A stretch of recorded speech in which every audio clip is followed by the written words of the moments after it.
রাজধানীর বনানীতে prime Asia বিশ্ববিদ্যালয়ের শিক্ষার্থী পারভেজ হত্যায় জড়িতদের বিচারের দাবিতে সিএমএম কোর্ট চত্বরে বিক্ষোভ করেছে তার সহপাঠীরা। বৃহস্পতিবার দুপুরে প্রাইম এশিয়া বিশ্ববিদ্যালয়ের শিক্ষার্থী বিক্ষোভ করে পারভেজ হত্যার দ্রুত বিচার দাবি করেন। এ সময় তারা বলেন, পারভেজকে যারা প্রকাশ্যে কুপিয়ে হত্যা করেছে তাদের অনেকে এখনও গ্রেফতার হয়নি। দ্রুত তাদের গ্রেফতার সহ অপরাধীদের কঠোর শাস্তি দাবি করেন তারা। এছাড়া শিক্ষাঙ্গনে বহিরাগত প্রবেশ বন্ধ ও নৈরাজ্যকর পরিস্থিতি ঠেকাতে প্রশাসনের কঠোর পদক্ষেপ দাবি করেন। পারভেজের হত্যাকারীদের সকলের যাতে ফাঁসি হয়, সেই ফাঁসি হোক, সেইটাই আমাদের দাবি।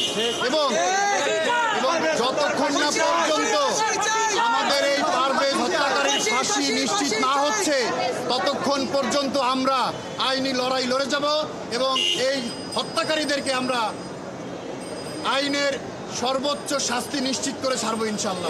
বহিরাগত একটা স্টুডেন্ট আসে যদি আমরা সাধারণ শিক্ষার্থীদেরকে মেরে দেয়, হত্যা করে, তাহলে আমাদেরকে আমাদের নিরাপত্তা কথা। আমরা অফকোর্স চাই যে আমার ক্যাম্পাসে আমি নিরাপদ থাকি। যেখানে আমার নিজের ক্যাম্পাসে আমি নিরাপদ না, সেখানে আমি বাইরের রাস্তার মধ্যে নিরাপদ, সেটা তো কোনো আমি ক্লুই পাই না।